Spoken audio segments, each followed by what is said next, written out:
여러분, 우리는 지난 시간에 예수님이 마귀로부터 시험을 받게 된 사실을 살펴보았습니다. 예수님이 성령님에 이끌려서 40일 동안 아무것도 먹지 못하게 되죠. 금식을 하게 됩니다. 그러자 이 사실을 알게 된 마귀는 예수님에게 먹는 문제로 시험을 하게 됩니다. 그리고 이어서 두 번에 걸쳐서 예수님을 시험을 하게 되죠. 바로 생명에 관한 시험과 명예에 관한 시험입니다. 예수님이 마귀로부터 한 번도 아닌 세 번에 걸친 시험을 통해서 여전히 우리의 삶에 끊임없이 우는 사자와 같이 마귀가 역사한다는 사실을 말씀하죠.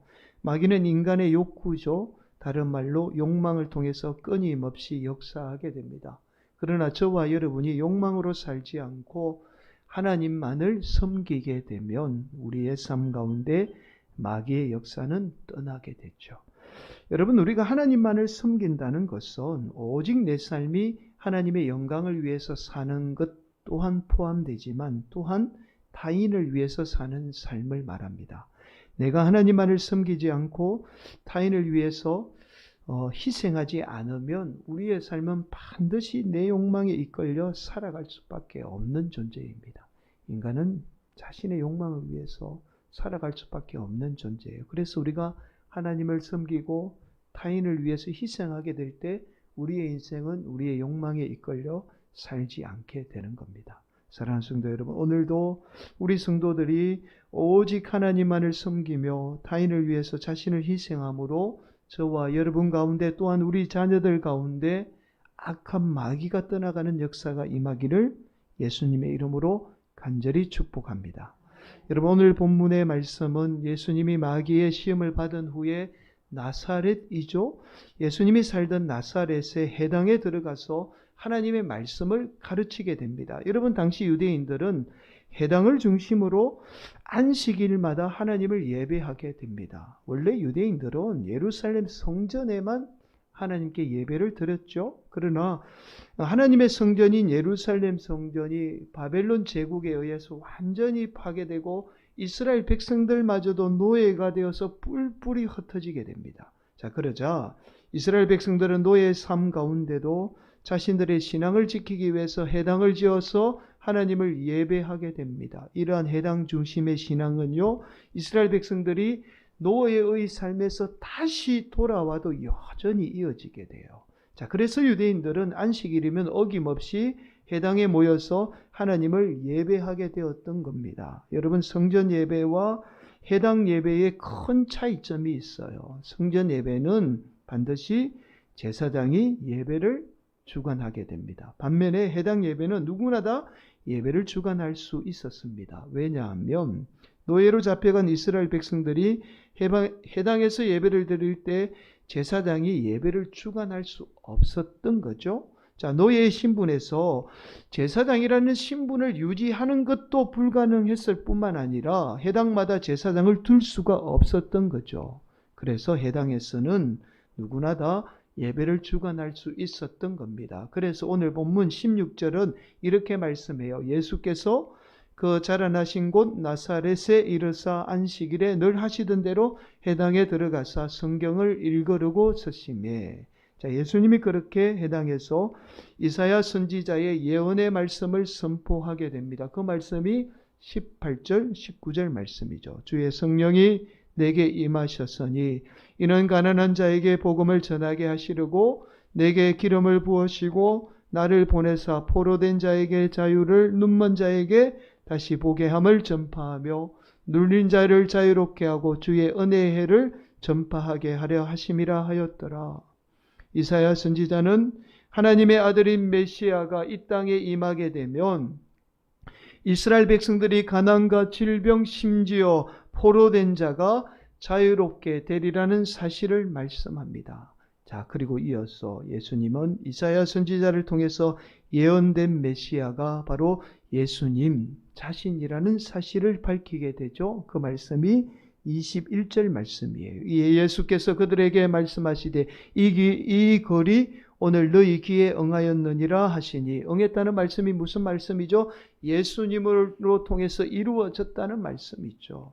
자, 예수님이 이사야 선지자의 말씀에 예언된 하나님의 아들이라는 사실을 밝히게 되자 나사렛 사람들은 예수님의 말씀을 듣고는 수군대기 시작합니다. 그 말씀이 22절 말씀이에요. 그들이 다 그를 정언하고 그 입으로 나오는 바 은혜로운 말을 놀랍게 여겨 이르되 이 사람이 요셉의 아들이 아니냐. 어떻게 이렇게 말씀이 은혜롭지? 그런데 아니, 저 사람은 우리가 알고 있는 요셉의 아들이잖아. 요셉의 아들이 어떻게 우리가 기다리던 메시아가 될 수 있어? 말도 안 되지. 여기저기서 이런 반응을 보이게 되었던 거죠. 그러자 예수님이 과거에 선지자들도 자기의 고향에서는 환영받지 못했다는 사실을 말씀합니다. 그러나 그 선지자를 믿었던 사람들은 놀라운 기적을 경험하게 되었다는 사실을 말씀해요. 바로 첫 번째가 엘리야 선지자를 통해서 흉년 가운데도 살아남았던 사렙다 가부의 이야기를 말씀합니다. 두 번째가 아람의 나아만 장군이죠. 나아만 장군이 당시에 불치병이었던 이 나병에 걸리게 되자 엘리사 선지자를 믿음으로 고침을 받게 된 사실을 말씀합니다. 그런데 이 예수님의 말씀을 듣고 있던 나사렛 사람들이요, 갑자기 예수님을 낭떠러지로 끌고 가서 예수님을 죽이려고 해요. 왜냐하면 지금 나사렛 사람들은 유독 못 사는 사람들이었습니다.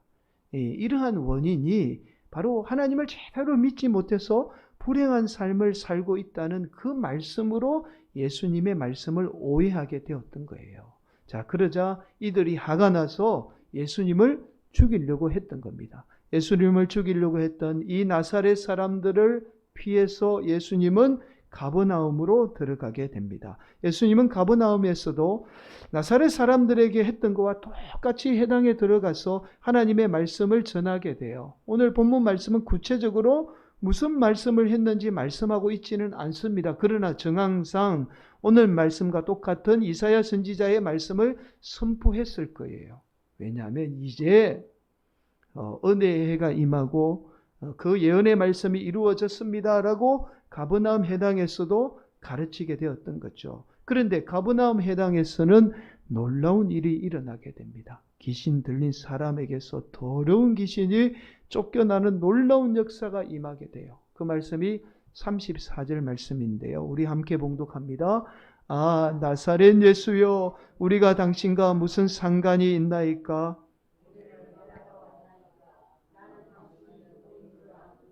하나님의 거룩한 자니이다. 여러분, 놀라운 사실은요, 예수님이 귀신을 쫓아내거나 어떻게 한 게 아니에요. 여러분, 귀신 스스로 예수님이 하나님의 아들이라는 사실을 알고는요, 두려워서 괴롭히던 사람에게서 스스로 쫓겨나가게 됐죠. 여기까지가 오늘 본문의 말씀입니다. 여러분, 오늘 본문의 말씀은 예수님을 하나님의 아들이라고 믿지 않았던 예수님의 고향인 나사렛 사람과 예수님을 하나님의 아들이라고 믿었던 가버나움 사람들을 비교해서 예수님에 대한 믿음이 어떻게 역사하게 되는지를 그대로 보여주는 말씀이에요. 여러분, 예수님이 당시에 수많은 사람을 고치고 수많은 사람의 아픔의 문제를 해결해 주죠. 당시에 예수님이 도저히 인간의 힘으로 해결할 수 없는 수많은 문제들을 해결해 줍니다. 그런데 예수님이 유일하게 한 동네에서만 아무 능력도 행하지 않아요. 바로 예수님이 사셨던 나사렛입니다. 나사렛 사람들은 예수님이 요셉의 아들이라는 이 사실 때문에 예수님을 하나님의 아들이라고 믿지 않아요. 자, 그러자 유일하게 이 나사렛 사람들에게만 예수님이 어떠한 능력도 행하지 않지요. 여러분, 마태복음에 의하면 나사렛 사람들이 예수님을 믿지 않았던 조금 더 구체적인 이유를 말씀하고 있습니다. 자, 마태복음 13장 54절, 58절을 조금 길지만 이렇게 말씀해요. 제가 한번 봉독하겠습니다. 고향으로 돌아가서 그들의 해당에서 가르치시니 그들이 놀라 이르되 이 사람의 이 지혜와 이런 능력이 어디에서 났느냐? 이는 그 목수의 아들이 아니냐? 그 어머니는 마리아, 그 형제들은 야고보, 요셉, 시몬, 유다라 하지 않느냐? 그 누이들은 다 우리와 함께 있지 아니하냐? 그런즉 이 사람의 이 모든 것이 어디서 났느냐 하고 예수를 배척한지라. 예수께서 그들에게 말씀하시되 선지자가 자기 고향과 자기 집 외에는 존경을 받지 않음이 없느니라 하시고 그들이 믿지 않음으로 말미암아 거기서 많은 능력을 행하지 아니하시니라. 여러분, 마태복음에 의하면요, 나사렛 사람들도 예수님의 이 지혜로운 말과 능력에 대해서 놀라움을 금치 못해요. 어떻게 사람이 이런 일을 행할 수 있어? 라고 놀랍니다. 그런데도 예수님이 목수의 아들이라는 사실 때문에 예수님을 믿지 못해요. 여러분, 당시 목수는 천한 직업 중에 하나입니다. 여러분, 이스라엘 백성들은요, 메시아가 반드시 임하게 되리라는 사실을 알고 있었어요. 이스라엘 백성들은 이사야 선지자의 예언을 통해서 메시아가 자신들에게 임하게 되면 자신들의 고통과 아픔의 문제를 해결해 주리라는 믿음을 갖고 있었습니다. 간절히 기다리고 있었어요. 몰랐던 게 아니에요. 그런데도 유독 나사렛 사람들만 예수님을 메시아로 믿지 않았던 거죠. 그 이유가 바로 예수님의 아버지가 목수라는 사실 때문이에요. 목수인 요셉의 아들은 자신들이 기대했던 메시아가 될 수 없었던 거예요. 자신들이 기대했던 메시아는 당시에 적어도 엘리트라고 말하는 여러분 제사장이나 왕족 정도는 되어야 된다라고 생각을 했던 거예요. 다윗의 혈통으로 임한다라면 그래도 제사장 아니면 왕족 정도는 되어야만 우리가 기다리는 메시아가 될 수 있다라고 생각을 했던 거예요. 천한 목수의 자식은 메시아가 될 수 없다라고 생각을 했던 거죠. 결국 예수님이 목수의 아들이라는 사실을 누구보다도 잘 알고 있었던 이 나사렛 사람들은요, 예수님이 목수의 아들이라는 사실 때문에 예수님을 믿지 못했던 겁니다. 여러분, 그러나 오늘 본문의 말씀은 예수님의 믿음에 관한 단순한 말씀처럼 보이죠? 그러나 믿음에 관한 단순한 말씀이 아니에요. 여러분, 우리는 예수님을 하나님의 아들로 믿게 되면 우리 또한 하나님의 자녀가 된다라고 그렇게 알고 있습니다. 그러나 이것은 단순히 우리가 하나님의 자녀로 산다는 의미가 아니에요. 중요한 의미가 있습니다.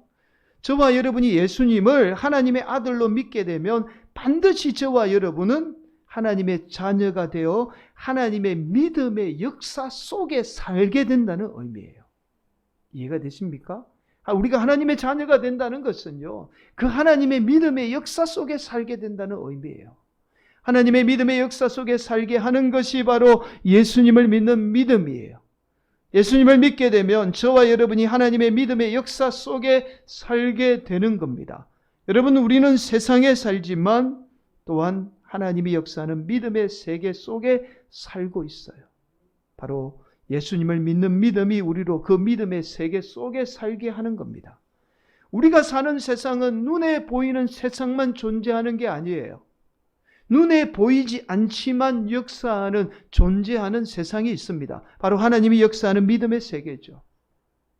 그래서 성경 말씀은 이렇게 말씀해요. 고린도 후서 4장 18절 말씀은 이렇게 말씀하죠. 우리가 주목하는 것은 보이는 것이 아니요 보이지 않는 것이니 보이는 것은 잠깐이요 보이지 않는 것은 영원함이라. 우리가 보이는 세상에 살지만 보이지 않지만 존재하는 믿음의 세계에 주목해야 한다는 사실을 지금 강조하고 있는 말씀이에요. 이러한 보이지 않는 세상은 보이지 않지만 하나님이 역사하는 믿음의 세계를 말합니다. 우리가 보이지 않지만 믿음의 역사를 보게 하는 것, 그 하나님의 역사, 그 하나님을 보게 하는 것이 바로 예수님에 대한 믿음이에요. 여러분, 이러한 예수님에 대한 믿음은 현실만을 바라보는 것이 아니라 성도들이 현실을 초월해서 하나님을 바라봄으로 믿음의 역사를 성도들이 이루어가게 돼요. 오늘 본문의 나사렛 사람들처럼 예수님이 목수의 아들이라는 부족한 현실만을 바라보는 것이 아니라 현실 너머에 역사하는 하나님을 바라봄으로 부족한 현실을 뛰어넘는 믿음의 역사를 우리 성도들이 이루어가게 되는 거예요. 그래서 저와 여러분이 예수님을 믿게 되면 그 믿음을 통해서 보이지 않지만 역사하는 하나님마저도 믿게 되고, 그 믿음이 보이는 현실만을 보는 것이 아니라 보이지 않는 하나님의 역사를 보게 해서 우리의 부족한 현실마저도 뛰어넘는 믿음의 삶을 살게 하는 겁니다. 여러분, 그 대표적인 예가 바로 예수님의 오늘 본문에서 말씀한 사렙다 가부이죠. 여러분, 엘리야 선지자 때 이스라엘 백성은요 3년 동안 비가 한 방울도 내리지 않는 극심한 가뭄에 시달리게 돼요. 이때 수많은 사람이 굶어 죽게 됩니다. 현실은 그렇게 가혹했어요. 수많은 사람이 굶어 죽었습니다. 누구도 가뭄을 피해갈 수 없었습니다. 이때 엘리야 선지자도 마찬가지예요. 먹을 것이 없어서 고통을 당하게 되죠. 그러자 우연히 만난 한 가부에게 좀 자신이 먹을 수 있도록 음식을 달라고 요구해요. 여러분, 하나님의 사람이지만 너무나 염치 없잖아요. 어떻게 이 가부에게 찾아가서 먹을 것을 요구합니까? 그러나 이 가부는요, 하나밖에 없는 아들만 먹일 수 있는 그 음식마저도 엘리야에게 대접하게 됐잖아요. 그러자 놀라운 일이 일어나게 돼요. 엘리야 선지자의 말씀대로 음식을 대접하자 사렙다 가부의 통에 기름과 가루가 가뭄이 끝나는 그날까지 끊이지 않는 역사를 경험하게 돼요. 사렙다 가부가 엘리야 선지자를 통해서 하나님을 믿음으로 현실을 초월하는 하나님의 역사를 경험하게 되었던 겁니다. 그렇게 그 어려운 시기에 이 가부가 죽지 않고 아들과 함께 살 수 있게 되었던 거예요. 살아날 수 있게 되었던 겁니다. 여러분, 또한 오늘 본문은요 나아만 장군에 관해서 말씀하죠. 나아만 장군도 마찬가지예요. 여러분, 아람은 당시 거대한 힘 있는 제국이죠. 가장 거대하고 힘 있는 제국이에요. 이 제국의 장군이 불치병이 든 겁니다. 나병에 걸린 거예요. 아무리 세상의 힘과 권력을 다 가져도 자신에게 걸렸던 나병을 치료할 수가 없었던 거죠. 그래서 수소문 끝에 하나님의 사람인 엘리사 선지자를 찾아가게 돼요. 자신을 찾아온 이 엘리사 선지자는요, 나아만 장군을 문전박대하죠. 그리고는 요단강에 가서 7번 몸을 씻으라는 말을 합니다. 이 말을 듣게 된 나아만 장군은요, 분을 참지 못하고 다시 온 길을 돌아가게 됩니다. 그러나 이때 나아만의 이 지혜로운 종이 나아만에게 이렇게 말해요. 그냥 믿져야 본전이니까 한번 여기까지 온 김에 요단강에 가서 몸을 씻는 것이 어떻겠습니까? 어려운 일이 아니잖아요. 한번 씻어 보시죠. 그렇게 이야기를 합니다. 이 말을 들은 나아만 장군은 마지못해서 요단강에 몸을 씻게 되죠. 그런데 놀라운 일이 일어납니다. 현실로는 불가능했던 나병이 깨끗하게 씻어지는 놀라운 역사가 일어나게 되었던 거예요. 사랑하는 성도 여러분, 저와 여러분이 예수님을 믿음으로 하나님의 자녀가 되었습니다. 하나님이 저와 여러분을 하나님의 자녀로 부르셨다는 것은 오늘도 우리의 부족한 현실을 바라보지 않고 우리 삶 가운데 역사는 하나님을 바라보기 위해서 저와 여러분을 하나님의 자녀로 부르신 거예요. 단순히 하나님의 자녀로 살기 위해서 부르신 게 아닙니다. 비록 내가 처한 현실이, 내가 가진 것이 목수와 같은 요셉의 자녀밖에 되지 않더라도, 심지어 세상 사람들이 손가락질하며 너는 안 돼, 너는 불가능해 라고 말할지라도 저와 여러분이 예수님을 믿게 되면 저와 여러분 삶 가운데 하나님의 역사는 반드시 이루어지게 돼요. 그 하나님의 역사는 오늘도 저와 여러분이 처한 부족한 현실마저도 초월하는 놀라운 믿음의 역사를 이루게 되는 거예요.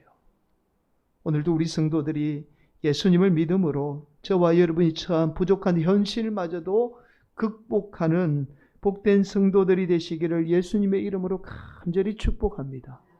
여러분, 우리가 너무나 잘 아는 CCM 중에 강야를 지나며라는 찬양이 있습니다. 이 곡은요, 히저윌이라는 찬양팀이 부른 곡이에요. 히저윌은 하나님의 뜻이라는 그런 뜻을 가지고 있죠. 이 히저윌은 작곡자 장진숙이라는 분이 이끄는 찬양팀입니다. 이 장진숙이라는 분은요, 작곡을 전공한 분이 아니에요. 이분은 학창시절에 노래를 너무 하고 싶은데 마침 이때 아버지가 암에 걸리게 되죠. 아버지가 암에 오랜 시간 동안 암투병을 하게 됩니다. 그래서 집안 형편이 너무 어려워서 제대로 레슨을 받지 못해요. 자신은 열심히 공부해서 서울의 명문대학에 진학하고 싶었지만 집안 형편 때문에 누구도 알아주지 않는 지방대학에 겨우 들어가게 됩니다. 결국 아버지는 오랜 투병 끝에 이 장진숙 대표가 한참 대학을 다닐 때에 하나님의 부르심을 받게 돼요. 이때부터 장진숙 대표는요, 더 힘든 생활을 하게 됩니다. 그러나 지방대학에서 성악을 전공한 후에 들어가기 힘들다는 시립합창단의 오디션을 보고 들어가게 돼요. 그렇게 자신의 삶이 조금 나아지는 줄만 알았습니다. 그런데 그것도 잠시 2년마다 보는 정기 오디션에 떨어져서 그만 백수신세가 되고 맙니다. 여러분, 시립합창단 들어가기가 엄청나게 어렵잖아요. 근데 들어가면 2년마다 반드시 정기 오디션을 봐서 몇 명을 다 걸려내고 또 새로운 사람을 뽑게 되는 거예요. 근데 이 정기 오디션에 그만 이 대표가 그냥 떨어지고 만 겁니다. 이때부터 장진숙 대표는요, 누구에게도 배운 적이 없는 작곡을 시작하게 돼요. 장진숙은 이때 자신이 작곡한 곡을 희저윌이라는 이름으로 발표하게 됩니다. 그렇게 부산에서 1집과 2집을 발표해요. 그러나 누구도 알아주지 않아요. 서울도 아닌 부산에서, 그것도 전공한 사람이 아닌 사람이 작곡한 곡을 세상이 주목해 줄 리는 만무했던 거죠. 그렇게 장진숙은 포기하는 심정으로 합창지휘를 공부하기 위해서 서울로 상경하게 됩니다. 이때 서울에서 공부하며 의사와 결혼을 전제로 연애를 하게 돼요. 그런데 이 남성의 집안에서 반대를 합니다. 지방대 출신에 변변치 않았던 이 직급도 없는 변변치 않는 이 장진숙을 며느리로 받아주지 않으려고 했던 거죠. 남성의 집안의 반대에도 불구하고 4년이라는 긴 시간 동안 참고 인내하며 기다리지만 결국에는 헤어지게 됩니다. 이 일로 극심한 우울증에 시달리며 건강까지 해치게 되고 결국에는 갑상선에 생긴 암으로 인해서 수술대에 젊은 나이에 오르게 돼요. 이때 자신의 심정을 고백한 노래가 우리가 너무나 잘 아는 강야를 지나며 라는 곡입니다. 사랑하는 성도 여러분, 지금은요, 이 장진숙이라는 분이 찬양뿐만 아니라 간정으로 얼마나 많은 사람에게 위로와 희망을 주는지 몰라요. 얼마 전에 이분의 책도 나왔습니다. 여러분, 지금은요, 어떤 유명 대학을 나온 분보다 더 귀하게 쓰임을 받고 있어요. 자신의 현실을 초월해서 그 믿음으로 지금 살고 있는 분이 이 희저윌의 장진숙 대표입니다. 사랑하는 성도 여러분, 나사렛 사람들이 예수님이 요셉의 아들이라는 부족한 현실만을 바라보고 예수님을 믿지 않았던 것처럼 여전히 오늘날 많은 성도들이 우리의 부족한 현실만을 바라보며 하나님마저도 신뢰하지 못하는 삶을 살고 있어요.